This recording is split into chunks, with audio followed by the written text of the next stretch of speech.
public servant less. Mr. President, listen to the people. Search your soul and you will confess. I want you try surviving on the public face. Then you're gonna know but stress. Cause I done fed up, you done fed up, he done fed up, she done fed up, we done fed up, the people fed up. You're hiding corruption inside the cup. Look how evil set up. The people fed up. They don't drive no fair with the citizen. They may want the people speak out. Freedom of speech done gone inside the gutter. Knock off when you open your mouth. Discrimination in entertainment. And you're talking about one Guyana.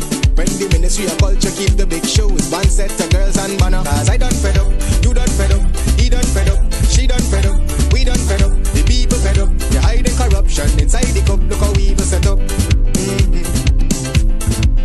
The people fed up. Every picture you take and promise you make, everything you do is about clout. Then you come into me for I shake your hand, there's nothing to smile about. Corruption inside every sector, but when it comes to them they send you. Try investigate efficiency, right? Go talk to Barretons too. Cause I done fed up, you done fed up, he done fed up, she done fed up, we done fed up, the people fed up. You're hiding corruption inside the cup. Look how evil set up. The people fed up. PPP will take care of you from erection to resurrection.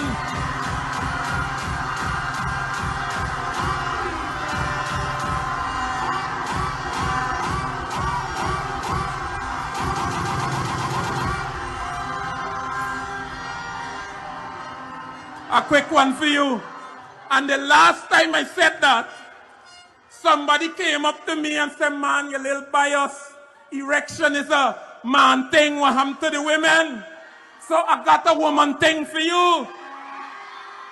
And hear me, from the moment she slime up till you get caught up, we gonna take care of you. Thank you.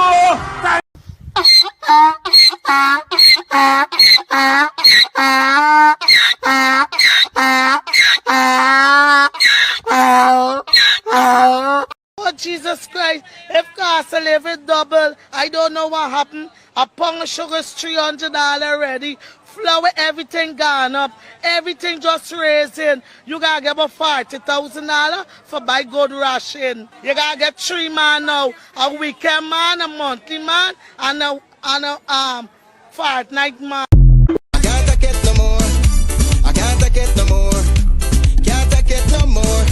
Imagine 18 hours a blackout, and you're telling people progress. Cost of living gone up 100%, yet you give public servant less. Mr. President, listen to the people. Search your soul and you will confess. I want you try surviving on the public face. Then you're gonna know but stress. Cause I done fed up, you done fed up, he done fed up, she done fed up, we done fed up, the people fed up. You're hiding corruption inside the cup. Look how evil set up. The people fed up. They don't drive no fair with the citizen. They may want the people speak out. Freedom of speech done gone inside the gutter. Knock off when you open your mouth. Discrimination in entertainment. And you're talking about one Guyana. When the Ministry of Culture keep the big shows. One set of girls and banner. Cause I done fed up, you done fed up, he done fed up, she done fed up, we done fed up, the people fed up. You're hiding corruption inside the cup. Look how evil set up. The people fed up. Every picture you take and promise you make, everything you do is about clout. Then you come into me for I shake your hand, there's nothing to smile about. Corruption inside every sector, but when it comes to them they send you. Try investigate efficiency, right? Go talk to Barretons too. Cause I done fed up, you done fed up, he done fed up, she done fed up, we done fed up, the people fed up. You're hiding corruption inside the cup. Look how evil set up. The people fed up. I done fed up on the dirty water, low pressure, want scream and tell somebody. Imagine 1500 US, and they're telling me super salary. I done fed up on the unemployment racism and the lie they say one Guyana. Cause when you look with the oil money going, circulate with one set of banner. Cause I done fed up, you done fed up, he done fed up, she done fed up. I want a woman. DJ Shrimpy presents his annual Summer Jam on Saturday, July 25th at the Woodbine in Brooklyn. Music by Super Terry, Busta, Lady Supreme, DJ Quinn, and DJ Shrimpy. Tickets $30. Dinner included. For tickets, inbox DJ Shrimpy on Messenger or call or text 631-805-7923. I want a woman to jump.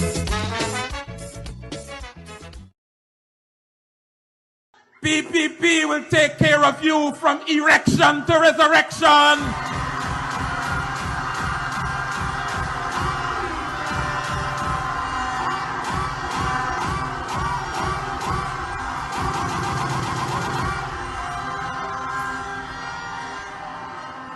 A quick one for you. And the last time I said that, somebody came up to me and said, man, you little bias. Erection is a man thing. What happened to the women? So I got a woman thing for you. And hear me, from the moment she slime up till you get caught up, we gonna take care of you. Thank you. Thank you. All right. Welcome back, or welcome to Straight Up. From the moment, I don't know. Ganesh Mahipal is with us this evening. He's no stranger to 107.1 FM. He's no stranger to you guys out there too. He is here to discuss some serious issues. Nothing to do with what that guy just said there at all. And so I'm not going to ask Mr. Ganesh Mahipal for a response on that silliness at all. But good night to you, Honorable MP. How are you, sir? Good night, Mark. Good night to all your viewers. I'm doing well, and I trust that your viewers and you are doing exceptionally well also. Yeah, thank you so much. And let me just say that you need to be here on 107.1 FM quite often. When you used to be here, that's when, before you became the big one that you are today. You're here. I noticed there's a difference. So you need to come back here so that your hair could get back to what it used to be. But putting that aside, how have you been, sir? I'm good. Busy as usual. I'm supposed to be in the barbershop today, but unfortunately I didn't get to go. Hopefully tomorrow I do. So all of these grays will not be there by tomorrow. But I've been good, very busy, active around the country. I've been to Region 9. A video is out there to show where I was. And we are going to various different other regions. I was in Region 2 a couple of mornings back also. And, I know that lots of people who follow us on social media want to see where we are and what we're doing. But not all the time you must put out what you're doing, right? But we are right now in preparation mode. We're doing all the necessary preparatory work with reference to local government elections. It is constitutionally due this year, and we are a political party that must be prepared. We are moving around trying to get all our preparation work in order. The decision to hold the election rests solely with the government, so they will have to name the date, but we don't want to be caught off guard, and that is why we're doing our necessary preparatory work around the country. You know, Mr. Mahipal, before I get to my first question, serious question that is, I give you that, as in cricket, we say we give you a little softball there to ask, to respond in a very soft manner. But let me say good night to all of you, those of you who are joining us, wherever you are, good night. If it's morning, it's good morning to you. If it's afternoon, wherever it is, whatever you're doing, we appreciate you taking time out to watch us this evening and share the link as well. Mr. Mahipal, you did say that you were supposed to be at the barber, and we all wish that you were. But what are some of the discussions when you go into barbershops? What are the barbers and others talk about? Well, this may come as a surprise to those who don't know, but it's certainly not a surprise to me. Those areas are where you find the most political discourse happening. Not just barbershops, but even in the markets, when you travel via public transportation, the rum shops, and all the other areas where ordinary folks gather and have conversations. You will be amazed to know that their conversation is around politics and the happenings in Guyana. And those are areas that are most interesting because you get some views that you never thought the ordinary can really go into. Sometimes they also base their arguments without having clarity. And when I'm at the barbershop, I provide certain clarity. But it's always good to hear from them how they see things on the ground. You hear them talking about cost of living and how difficult it is for survival. You know, a barber shop now, a haircut for me, $2,500 I pay for a haircut. And Well, you got to understand that it goes to the size of the head. And if I were the barber, you would have been paying more than for that size. I think that is his standard cost for adult males. But Wait, outside of that, $2,500? yeah, I'm not that old. I can remember a couple of years back when I used to pay, whilst going to school, $500 for a haircut, and now it's $2,500. Now I can't fault the barbers for increasing their prices around the country for whatever service they offer because they too must live. And I mean, it's most unfortunate that everything has really gone up, but people's pockets are not getting fatter with cash inside. And that is what is causing the difficulty in terms of cost of living. One may want to say $2,500 for a haircut is expensive, but that same barber has to pay an electricity bill, has to pay several other bills, plus sustain his family. They have to go in the market and buy the borer at an exorbitant price, the pumpkin, the okra, the squash, the rice, the flour, the potato. They have to also survive. They have to provide internet access for their family. They have to pay bills at home and all the likes. And that's why I find it sometime from the ordinary people's perspective, the need to understand why is it that they see the need to increase the prices for the services they are offering. You know, there was a big hullabaloo with the Ministry of Public Works when the bus drivers wanted to increase their passenger fare by $20 or $40, whatever it is. But the issue for me was that these people have to survive too. And if you want to put a cap on what they charge for their passengers to travel with them so that they can guarantee a profit and they can survive, why is it that you're not capping other services? Why are you not capping other amenities? Why are you not focusing on having a cap on the other aspect of things for people to survive? Now, mind you, I am not saying that there has to be any form of an imposition by way of price control to the citizenry. What I'm saying is that there is need for a national discussion, one where we can focus on having a discourse to see if it is that the middleman, the business community, the private sector, if it is that they're taking significant advantage of the consumer. Are they taking significant advantage of the ordinary folks that have to go and shop at their shops?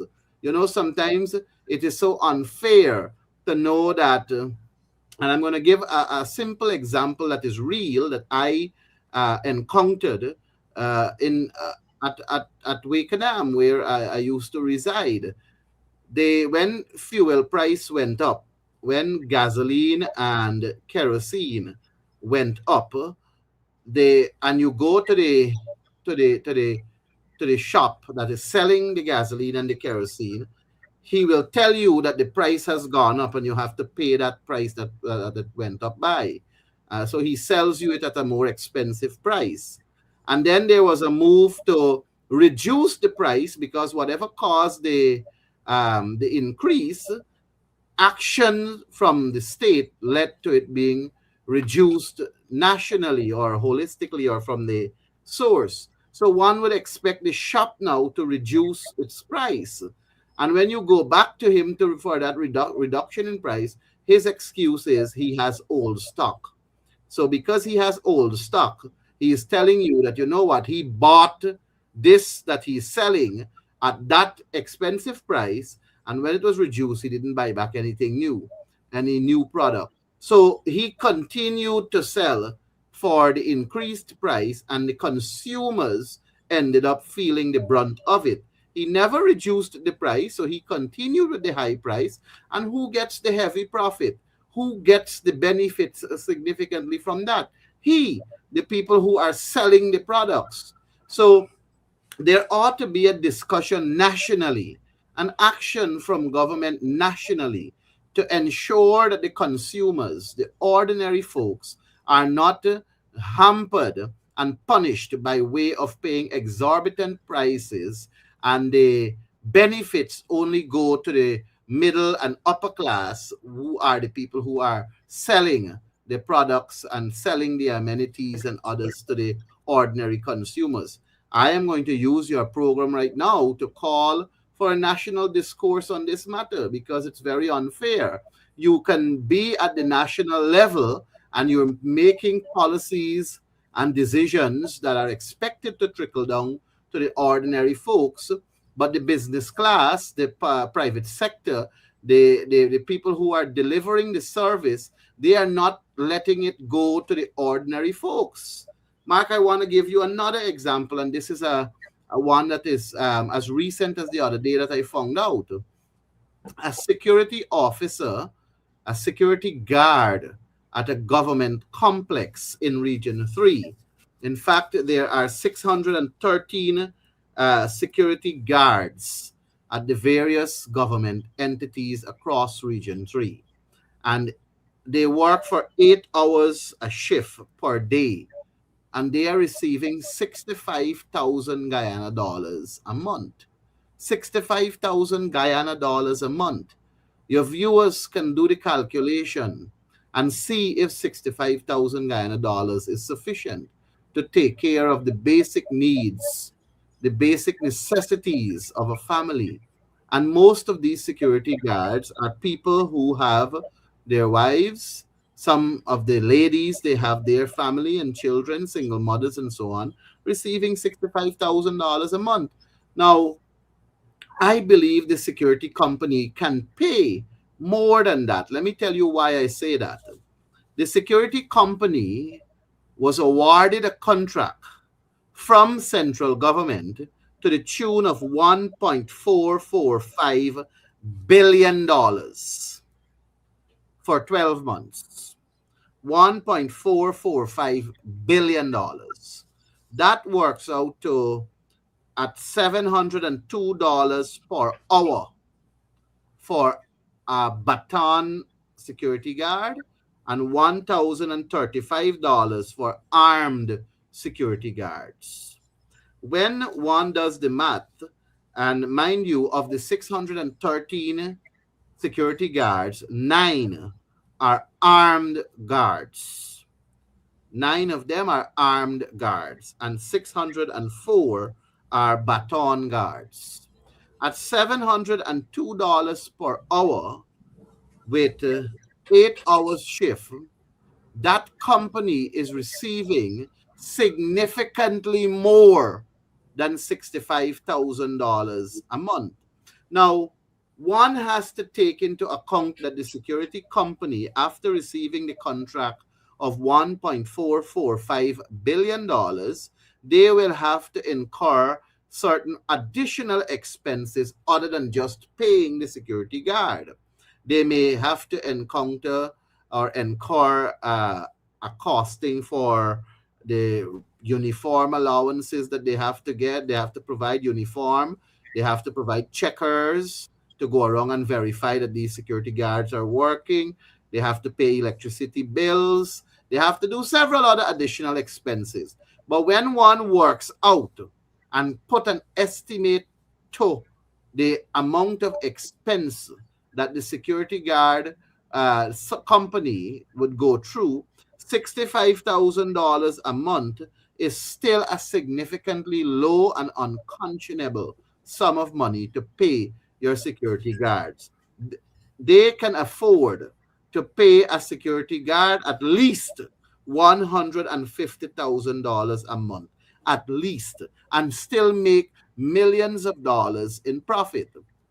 I say all of that to tell you, Mark, that the middleman, the security company, the friends, the families, and the favorites of the government who are awarded these large sums of contracts across the country, not just for security services, even for other contracts and so on, other public works and the likes, they are getting the huge sums of profits while the ordinary man is getting little to nothing.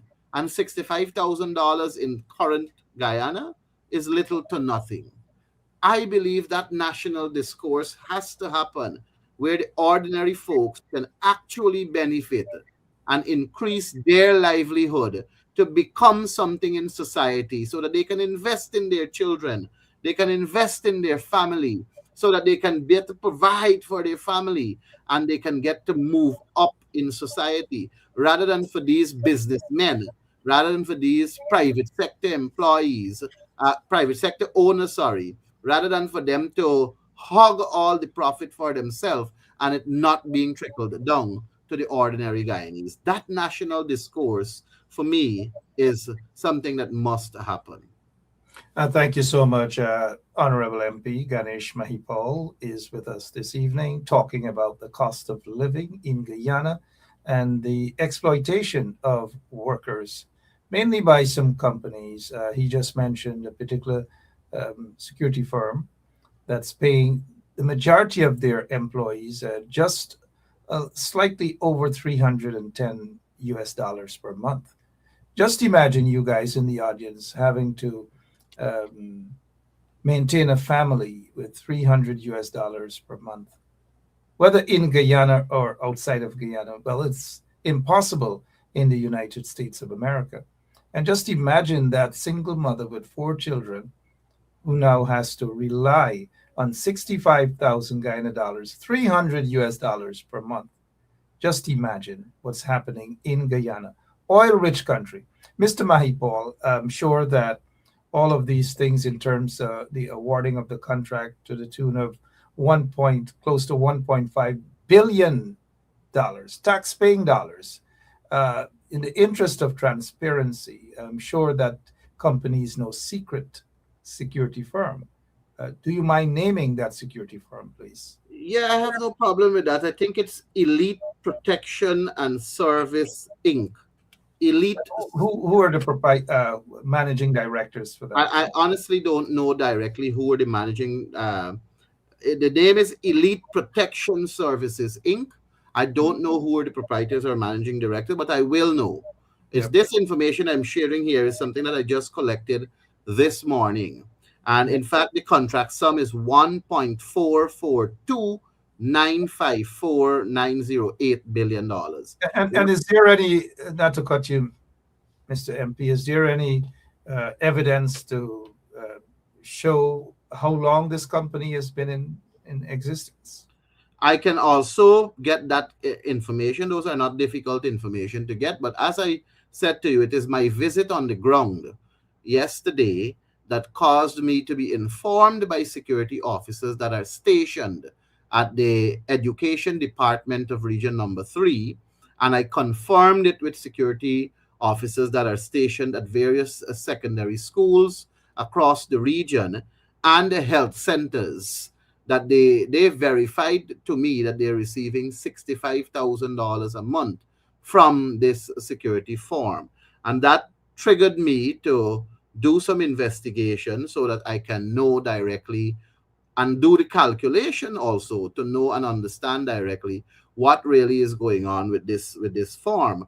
And that's how I learned after my investigation that there are 613 security officers in Region 3 that this form holds authority over in terms of their employment. That's how I learned that it's $702 per hour for baton guards that the company is receiving, and $1,052 per hour for armed guards that the company is receiving from the government. And they're ending up paying the very security guards only $65,000 per month. I did the calculation also as to how it really works out, and I should perhaps share with you, for example, that if you look at that expense on the in the terms of the difference. In fact, it's a little bit complicated here in how I did it here, so I don't want to use up the time to further expand in terms of what I will add with you, that it's exploitation of the working class in our country. But when anybody can do it for themselves too. Imagine you, Mark, you're getting $702 per hour for a security officer. And let me, 1 second, Mr. MP, sorry, sir. $702 per hour. We want our listeners outside of Guyana to know that that is just about $3 per hour.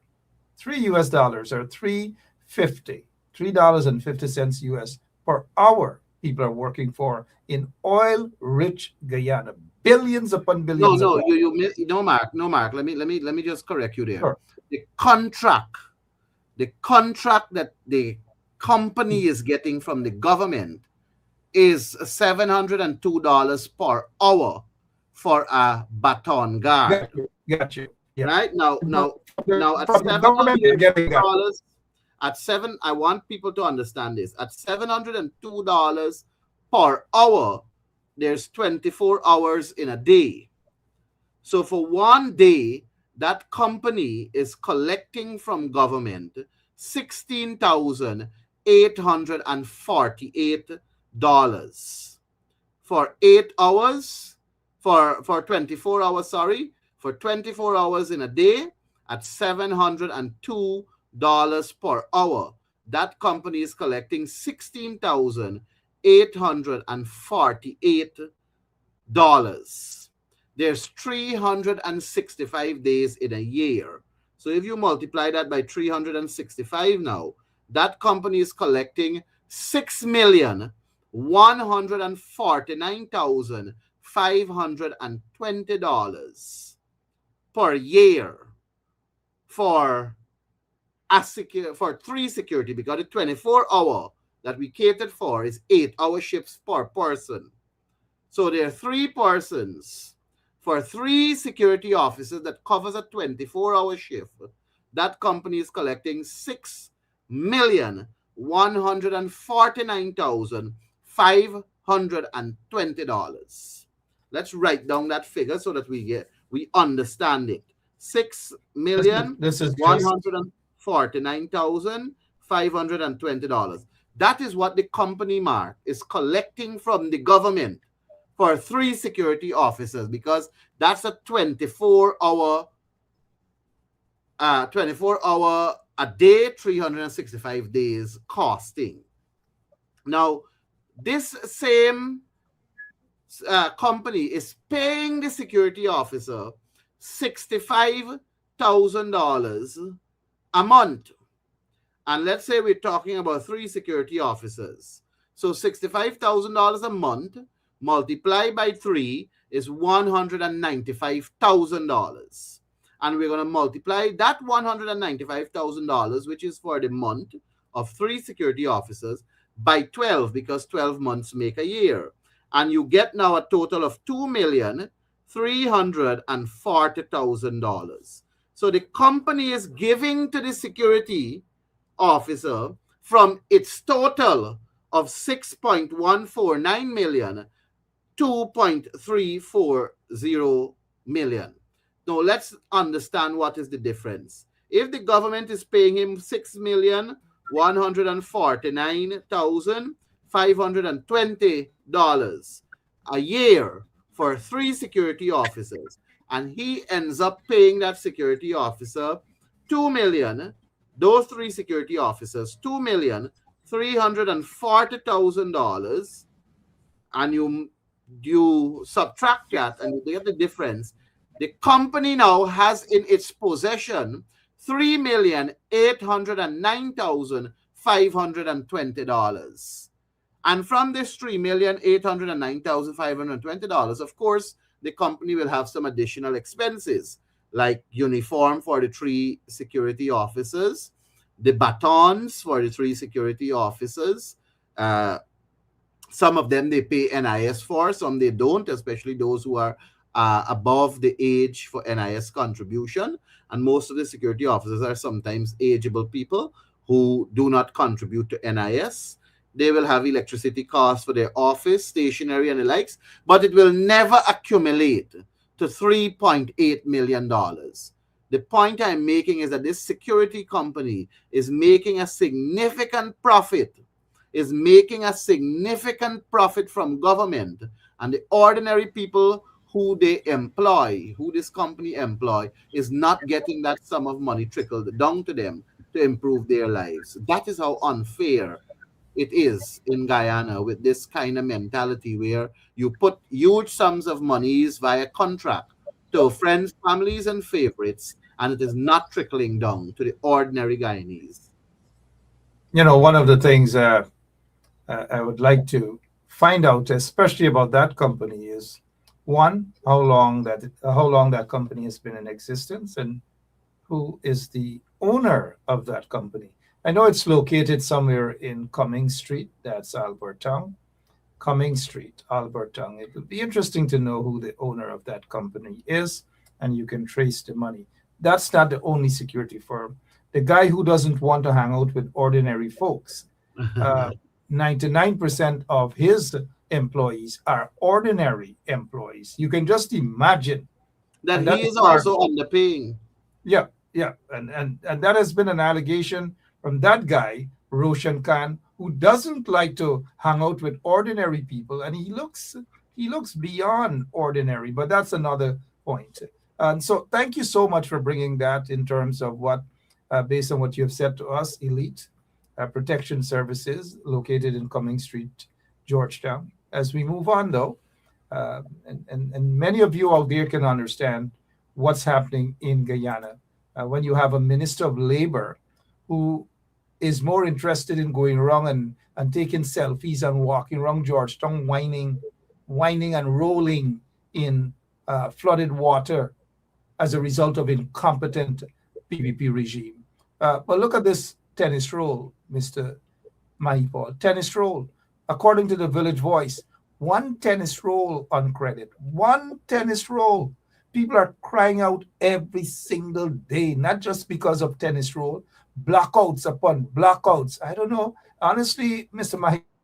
Mahipal, I know compared to what people experience under the coalition government, APNU PNC government, gosh, that was like paradise under the APNU coalition government compared to hell people are living currently in Guyana. But let me ask you this question. Recently, the flood, we saw members of the government, ministers, they rolled up into communities, took selfies, videos. They claim that they are going to go back and do something for those communities. Have you heard or did you see them doing anything at all, Mr. Mahipal? Well, I have always said from time immemorial with you, Mark, I've begun appearing on your program dating back probably since 2017 or even earlier than that. And I have said to you that the People's Progressive Party has always been a government that values optics, and they don't necessarily be genuine in how they treat the citizens of this country. They're all about optics. They believe in taking pictures. They believe in putting on a pretentious face for the ordinary, and they live the lavish lifestyles from the lowest of them to the highest of them. They live lavish lifestyles in private environment. Now they're utilizing social media for just to show that they're actually doing something. But then you see how they enjoy the lavish lifestyle. I saw them in Region 7 there at PK Quarry area, whatever you call that place. I've never been there before, so I don't really know about it. But I heard that that belongs to BK, is a waterfalls or something to the sort that he constructed around the area. And they were having a jolly time. They were having a nice time. So how can you feel the pain of the ordinary, be in the presence of the ordinary, express sympathy, have that kind of concern, and mere hours after show off yourself having a nice time receiving a fat cat salary that ordinary people are really punishing to make ends meet, but they are not punishing to make ends meet? You know, it's all about optics for the People's Progressive Party. I trust the ordinary Guyanese can see that the People's Progressive Party does not have their best interest at heart. They're all about optics, and they are not genuine to the cause. And whilst people are punishing in the country, and when I say in the country, I don't mean quarantine or countryside. The entire country, 83,000 square miles. If Mr. Hickens, the Commissioner of Police, who have long passed his retirement age, is watching, we want to reiterate 83,000 square miles and not 83 miles. Anyways, Mr. Mahipal, that's correct. While the people in Georgetown, they have to endure this flood. Of course, rainfalls and the cokers were not properly maintained.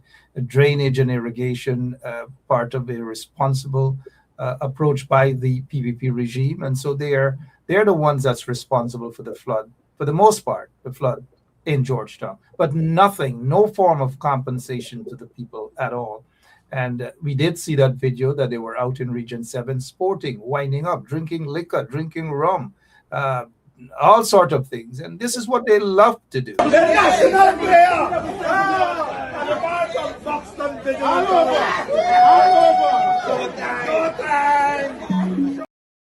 We got to learn that dance. Showtime. And people are punishing in that country.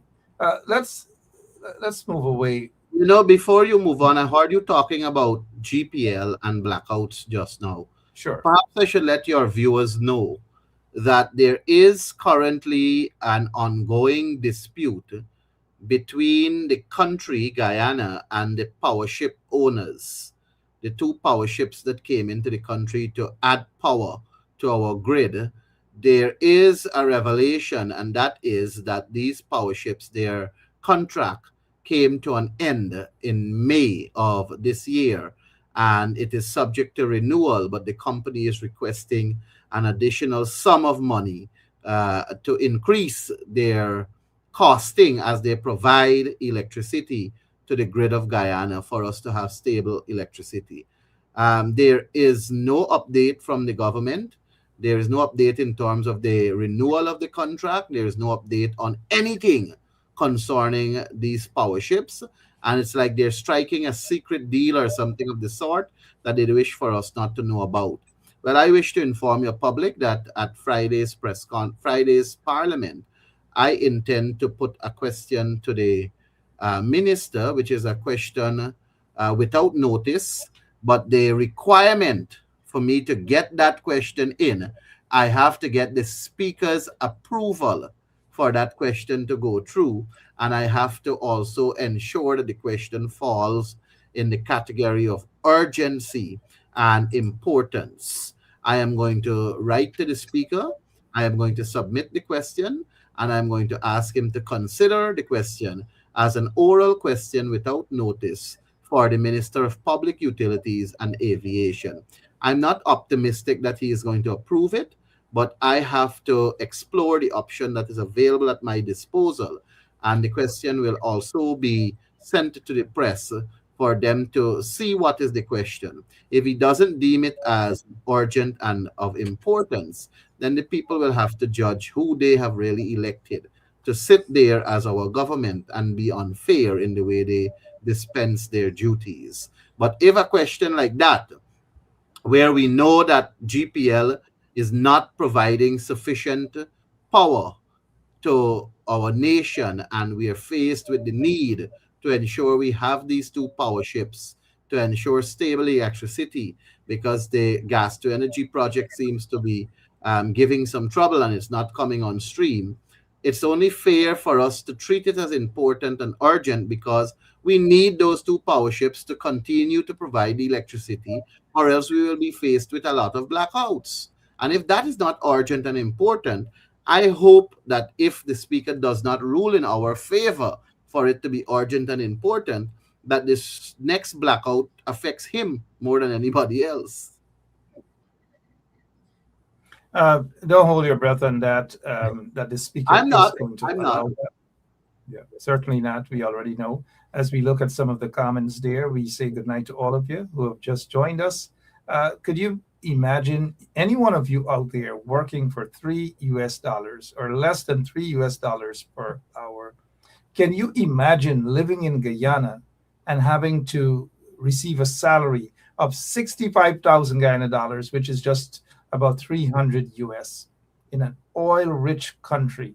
That these vagabonds in the PPP regime, you see them buying fancy houses, fancy mansions, fancy vehicles, some of them crashing government vehicle, not paying for it, all manner of things happening in that country. So we're reading some of your comments, and let me say good night and welcome to all of you, every single one of you, wherever you are. Thank you for sharing the link. And now let's move on. But before we do, to the main topic of the president's salaries, former presidents and so forth, I want to say how disappointed I am looking at this headline, where a magistrate sentenced a former boxer, a world champion, represented Guyana on the highest stage of boxing and brought a belt. And I recall many, many years ago, I spoke and interviewed Mr. Howard Eastman. And today he is sitting in jail, Mr. Mahipal, for a couple grams of marijuana. 4 years.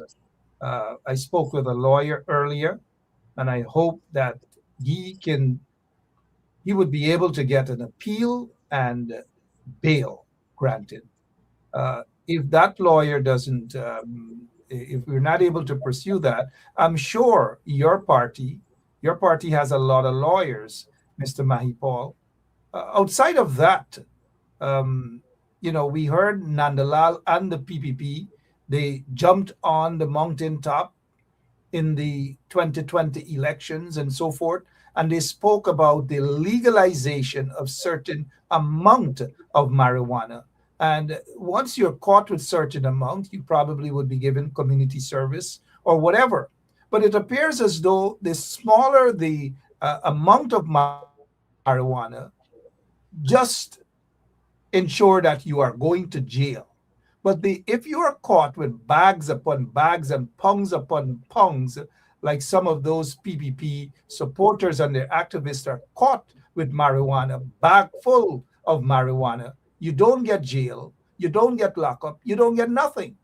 But Mr. Eastman is sitting, and maybe others are sitting in jail for 4 years, for 3 years, for small amounts of marijuana. What is your take on this particular case? I suppose you saw it on social media.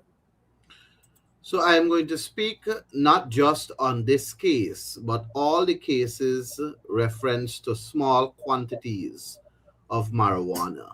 And it was our position, and still is our position as the APNU, and that is that these small cases in terms of small quantities of marijuana, instead of putting these people to jail time for 3 years and 4 years and these long, lengthy periods, it requires a revision of our laws to ensure that they can do indeed community service if they are above the limit that one is expected to carry should the law amend to facilitate. And I know that there are studies that were done to show that medical marijuana is not only an agriculture profit making product, but also for mental health and other health relating issues. Medical marijuana has been proven very effective in lots of other countries.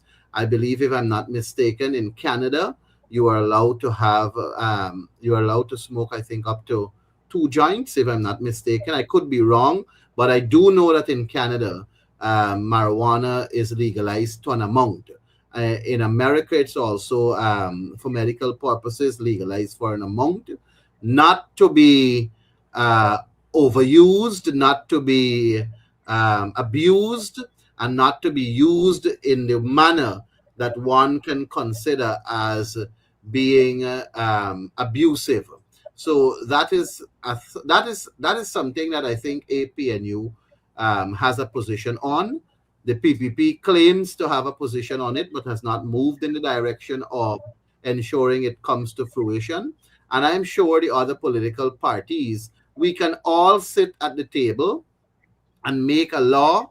We can all sit and revise the laws and be more modern in how we treat these kind of situations. It is most unfortunate that Mr. Howard Eastman, now a former boxer that has contributed to Guyana, has placed us on the national stage and has basically brought pride to our country, is faced with this, and he deserves the help that any other reputable person or any individual that is caught using marijuana, if in excess, they deserve the help they need. But I think 4 years, 3 years in jail for a small quantity of marijuana is very, very outdated. I think it is unfair, and I think we can do better with our men and women in society that are committing these kind of crimes in terms of community service, in terms of giving back to society, as opposed to going into jail for 3 and 4 years, and the state has to end up spending more money taking care of them, as opposed to them giving back to society through community service. All right, thank you so much. And like I've said, on this particular case, we are trying to at least ensure that he gets an appeal granted, because people, and recently we saw people who are connected to the PPP regime with bags upon bags, pounds, over 100 and something pounds of marijuana, and not a single day in jail. And you see some people, committing heinous crimes. You see some people committing some very heinous and hurtful crimes, and they're placed on bail. They get the opportunity to go on bail. Some of them get to be proven as innocent in the court system and so on. So, like, when you look at how the law weighs and measures these penalties, like, the poorer people seem to suffer the most. And it's a very unfair and unfortunate situation in Guyana, reference to that kind of act. You know, Mr. Mahipal, in Guyana, we have seen that the PPP, they encourage, the leadership of the PPP, they encourage murders and drug dealings, and the more cocaine and marijuana you ship out and you do business with under the PPP regime, they are going to protect you.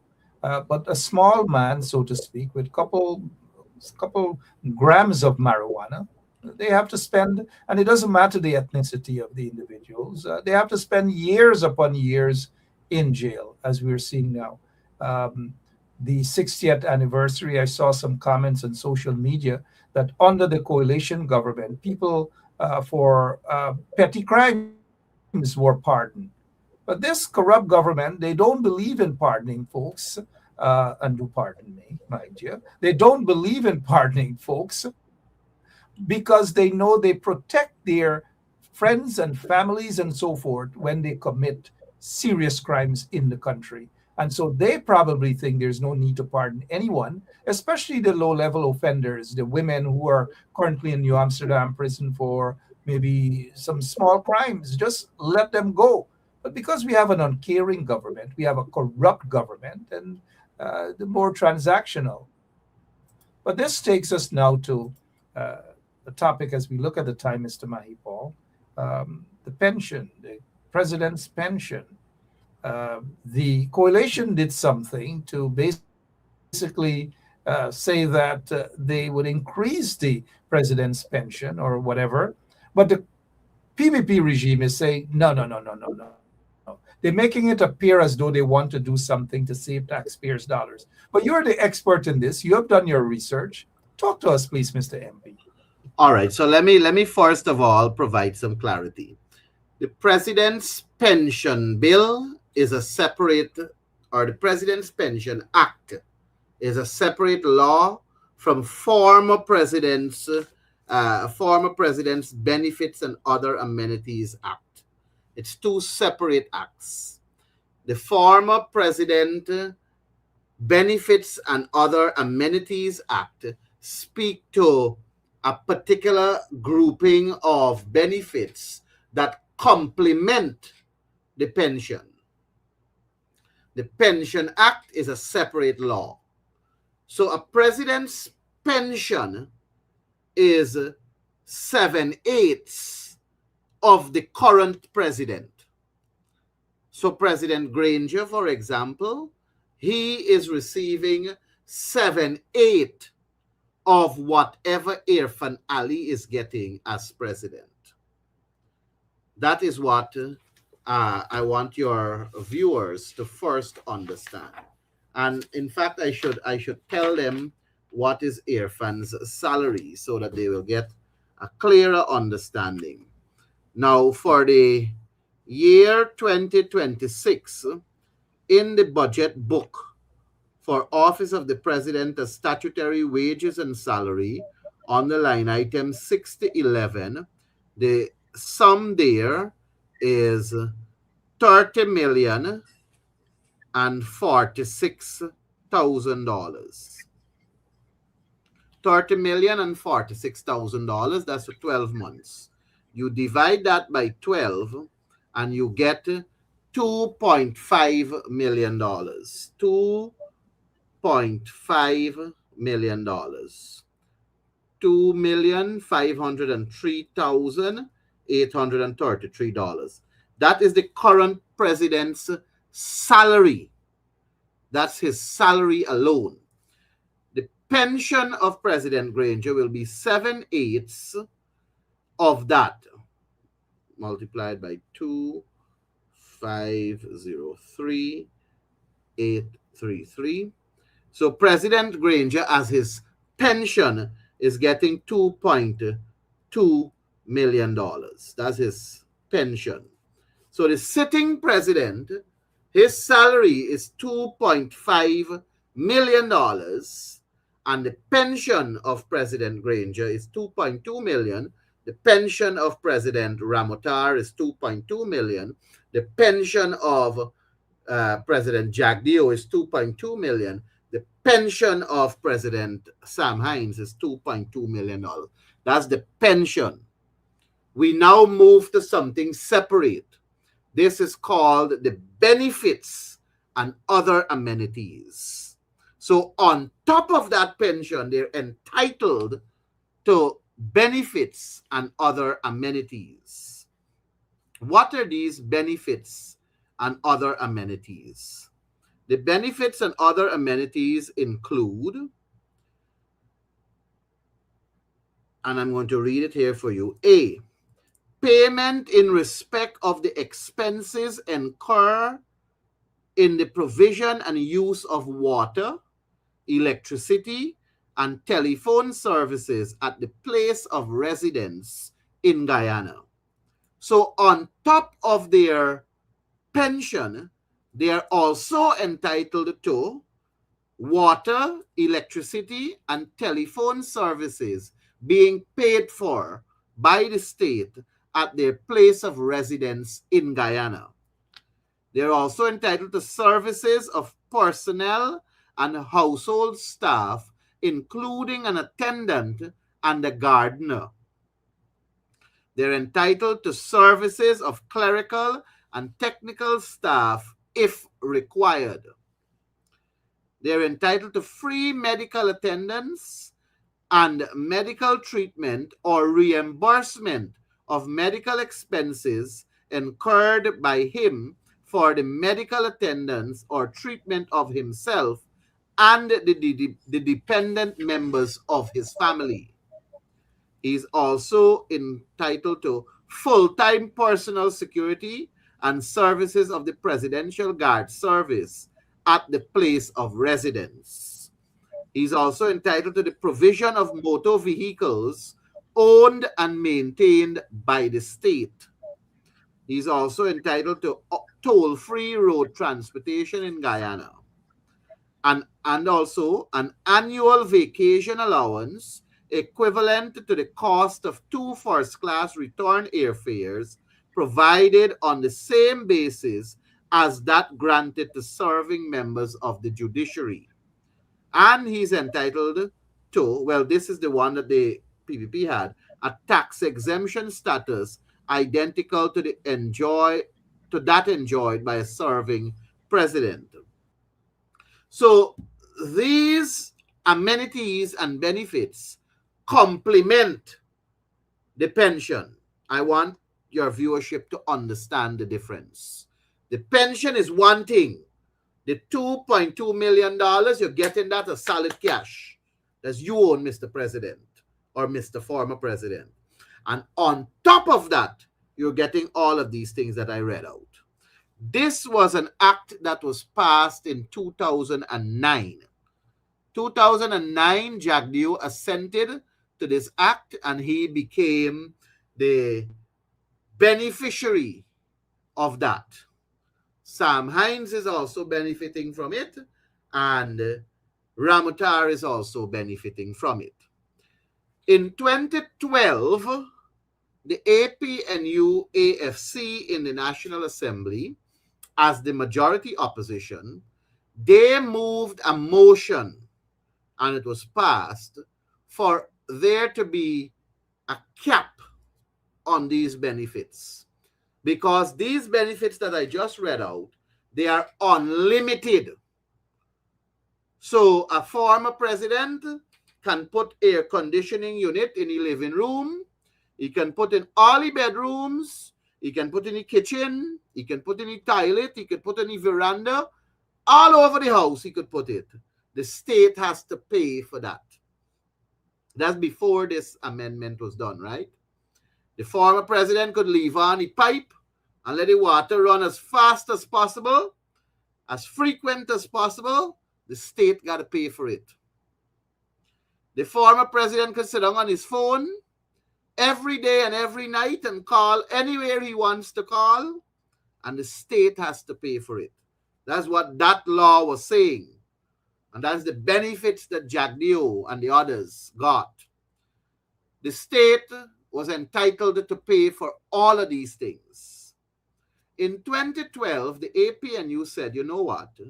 It is not fair to the taxpayers for these benefits to be uncapped or unlimited. It is not fair. And they made some proposition. They made a proposition, or they made a proposal for it to be capped. The motion was passed in 2012 because the APNU and AFC had a one-seat majority in the National Assembly, and it was passed. But for it to come into law, it had to be assented to. And the sitting president at the time was President Ramutar, and he did not assent to it, or he did not give credit to that resolution to bring it into effect. So when the APNU AFC came to government in 2015, in I think it was May of 2015, May 11th was the election. The third piece of law, the third piece of legislation that was passed was Act number 3 of 2015, which is the former President's Benefits and Other Facilities Act of 2015. And David Granger assented to it on July 10th, 2015. And what that did was to seek to cap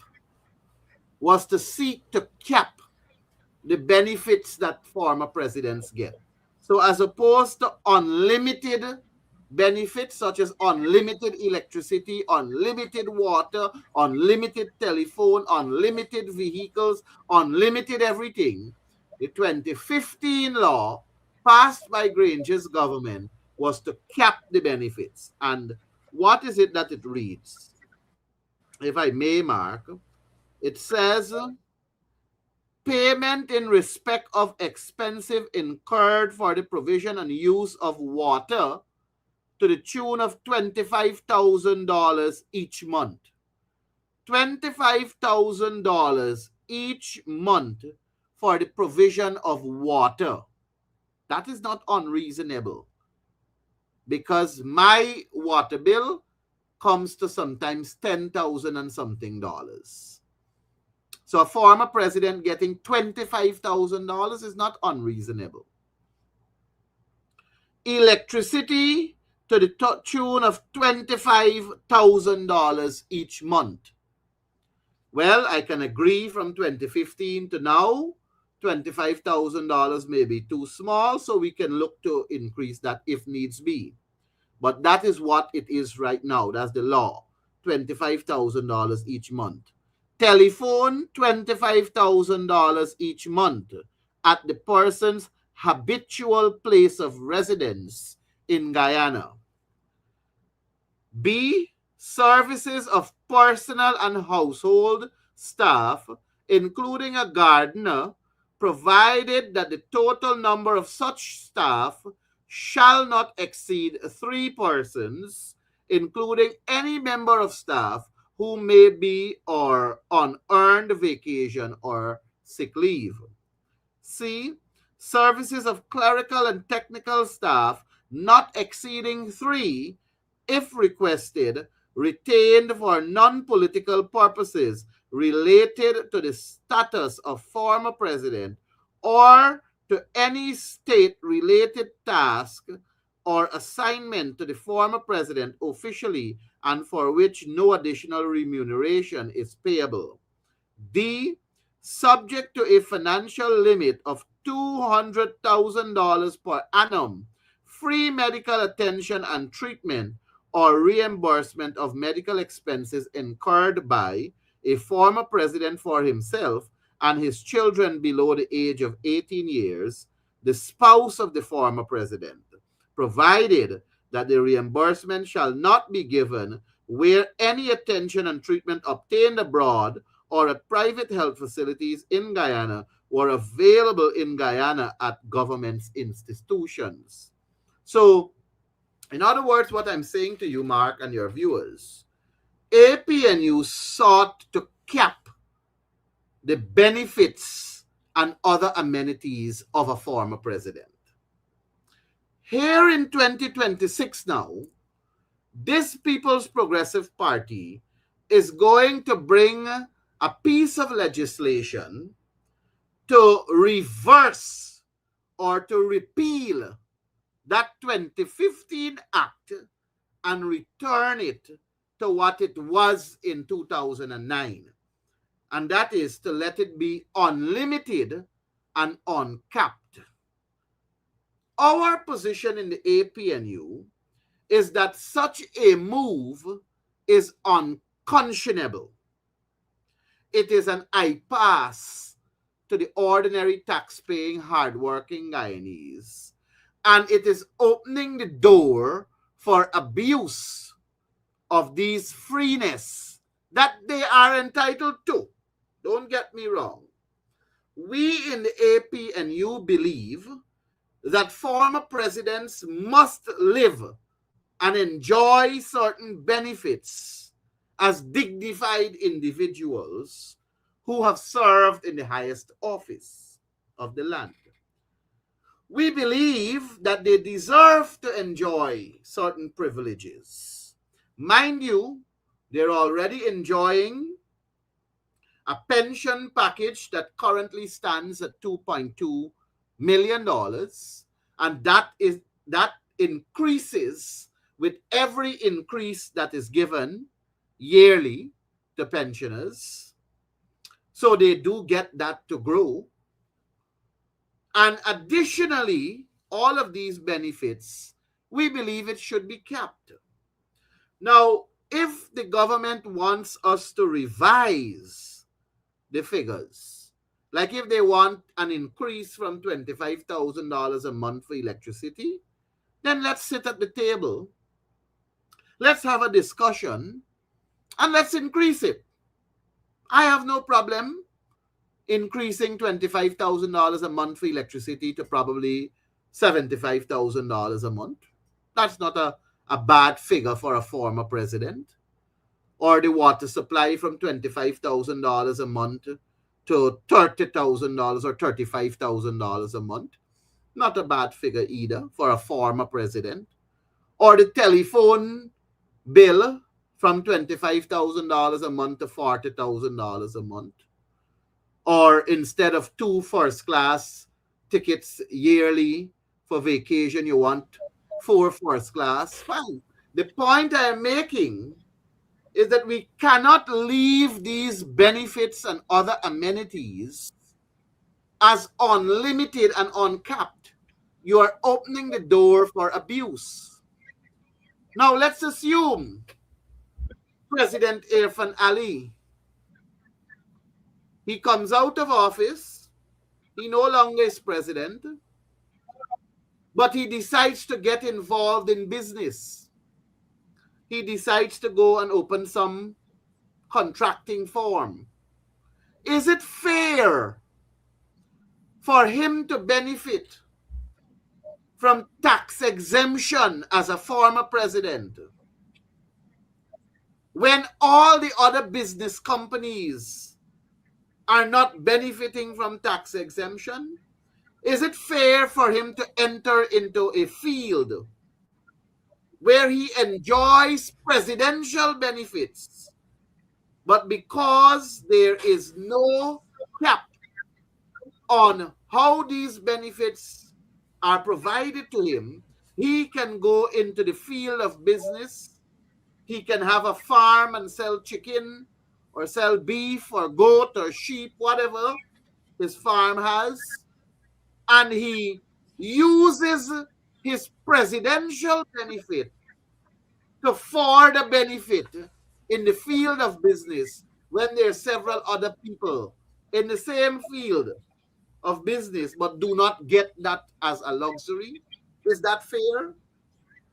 Or is it fair for former presidents to not hold some degree of responsibility, to take off their lights, to take off their air conditioning unit, to manage the use of water, the likes, to be responsible citizens like what they want us to be? We must be responsible citizens to conserve, but you want uncapped and unlimited access to the very resources we have to conserve on. I am not saying that former presidents should not sit comfortably in their homes and enjoy air conditioning units, enjoy access to quality internet, enjoy phone calls where they can call their friends that they may have made during their time of presidency, whether it's to Australia, New Zealand, America, China, or Canada. They must enjoy those kind of luxuries. They have served in the highest office of our land, so they must enjoy those kind of privileges. But it must not be unlimited, nor must it be uncapped. And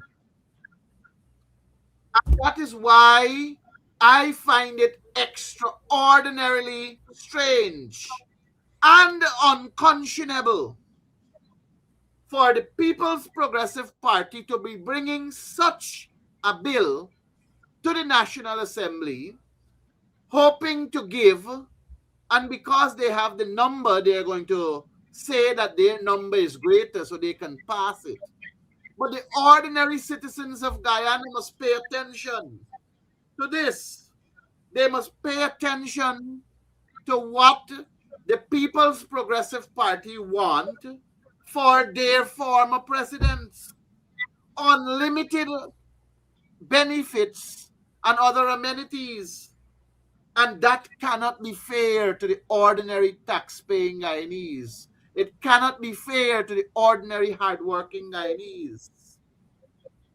I have presidential ambition. I hope to one day sit as president of this country where I can move to do things positively for the citizens of this country. But I don't want, when I come off, that I may have unlimited benefits and other amenities. It should be capped. It should be capped in such a way that it restricts me from abusing the freedom and freeness that I will get off the backs of taxpayers. And that is why I am making the case that having it uncapped and unlimited is unconscionable. It is downright wrong, if I can say it that way. And the ordinary Guyanese ought to recognize that this is clear I pass, this is clear unconscionable, and this is clearly a move for abuse of the freeness and freedom former presidents will enjoy. And I trust the Guyanese people understand what I am saying and will make a noise about it and signal to the People's Progressive Party that it should not be this way. It is unconscionable, it is an impasse, and it is room for abuse of the system. I thank you, Mark. Of course. Thank you so much, Mr. Mahipal. As we prepare to wrap up, it's more than just a night pass to the Guyanese taxpayers. The pensioners, they receive just about 300 US dollars per month in Guyana. There, pensioners, they worked all their lives, but you have some of these lazy ex-presidents and corrupt ex-presidents are making millions of dollars per month just in pension. Now, here's what I want to, this is my observation, that the reason the PPP has gone ahead to do this unlimited, it's because there's only one former president, and that's the coalition former president, David Granger, just one. Compared to three of them, they have the numbers, not only the corrupt numbers in parliament, but they have three former presidents, so to speak. They have a minority president, Donald Ramotar. He gets millions every month, and he can run whatever electricity. His adult kids, all of them could live home, downstairs, upstairs, same compound. And then you have Jagdeo. And then you have the Kersnell man, Sam Hines, who is wasting taxpayers' monies in Washington, D.C. as Guyana's ambassador. You don't know what he does. You don't hear anything about these guys. But here is the interesting thing as we wrap up tonight's program, Mr. Mahipal. Under President Granger, there was this cap. President Granger said, his government said, no. There should not, and rightfully so, there ought not to be unlimited when it comes to any sort of benefits for former presidents. He got rid of that. Kudos to Granger's government for doing that. Now, the PPP was upset. Years later, guess who introduces the unlimited spending and benefits of former presidents? The corrupt PPP regime. Now, I want to see what position my friend, our friend, former President David Arthur Granger will take on this unlimited benefits for former presidents, something he was against. I'd like to know President Granger's position on this issue here right now. But your closing remarks, please, Mr. Mahipal. Well, I believe that Mr. Granger's position is that indeed former presidents must live with dignity. They must be respected as... One second, taxpayers too, cane cutters too, bauxite workers too, vendors too. Yes. I don't want to live in a country where former presidents live like kings and queens, and they run water all day, and they get electricity, and the ordinary people in Manripo or Buxton or Philippi or Linden and so forth got to punish. No, I don't want to live in a country where former presidents live like kings and queens. Some of them, in the case of Guyana, they corrupt the entire country. Some of them get billions of dollars in bank accounts in China. Some of them get mansions and all manner of things. And I'm not going to sit down and watch some of those guys live like kings while the people are punishing in the country. They've got a credit tennis roll. Cost of living is high. No, man. In any other country, any other part of the world, the country would have shut down. I agree with you. I share your views. I share your concerns. I agree with you. And that is why I'm saying to you that Granger moved to cap the benefits. I would love to, like you, know what is his strong position on it right now. I hold the view that he supports it being capped still, but we can hear from him directly on that if that is his position. But in terms of my closing remarks, as you requested, even if Mr. Mahipal, even if President Granger says that he's against it and the law passed, then he has to abide by that. So the excess amount should be donated to maybe orphanage, should be donated to something. And I'll personally send Mr. Granger an email or call him and ask him. It will be difficult. It will be difficult to measure the excesses because the benefits and other amenities are based on the bills that they get. So Correct. If Granger's bill is $25,000 for electricity, that's what the state pays. But you do recognize that Jagdeo has a mansion and a half. You do recognize that Irfan Ali is heading in the direction of owning a castle. And you do recognize that the others in the PPP tend to enjoy lavishness. So it is their bills that is going to be exuberant. And that is what the ordinary Guyanese will have to foot. And that is why. And plus, Irfan look like he not stop make picnic. By next year, he might get another. Anyways, taxpayer. I don't know that. Come on, you know that. Come on, we're not inserting kids and these sort of things. But the bigger the family, more kids, not more. More benefits. Lemonade. More kids, more benefits.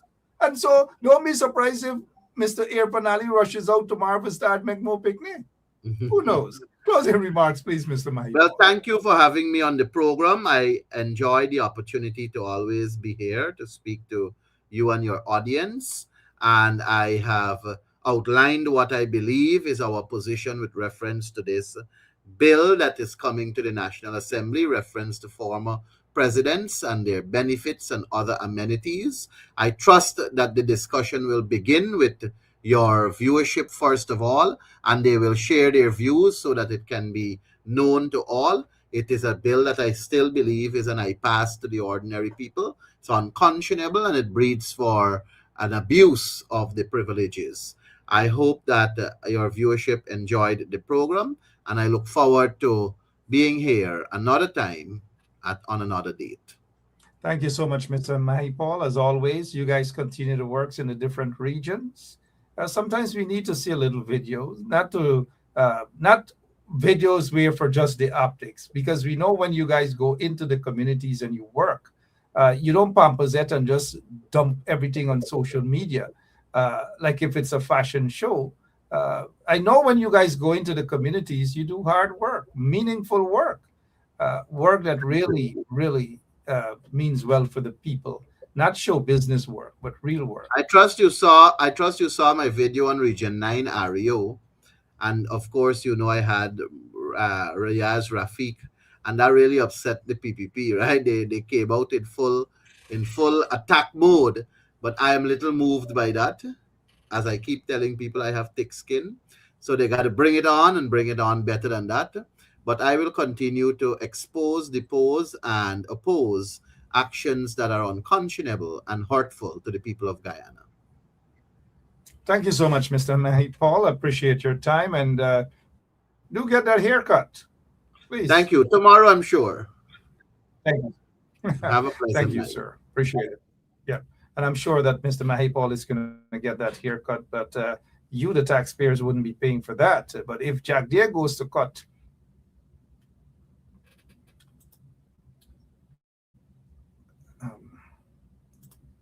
his hair, that is, nothing else, operation of cutting anything else. But whatever he cuts, you guys pay for that. Every single thing he does, you guys pay for that. Every single thing Irfan Ali does. And they want it to basically be unlimited amount of cars for them, family members, and kids under the age of 18. Can you just imagine? Just imagine that amount of money could feed soup drinkers, 10,000 soup drinkers around the world. 10,000 soup drinkers. That kind of money can fix the face and the teeth of thousands of people across Guyana. That kind of money, well, we wouldn't need the lips in Guyana. Just imagine. I would like to know Mr. Granger's position on that. While people are punishing in Guyana, the PPP, the corrupt PPP regime, they want to live like kings and queens.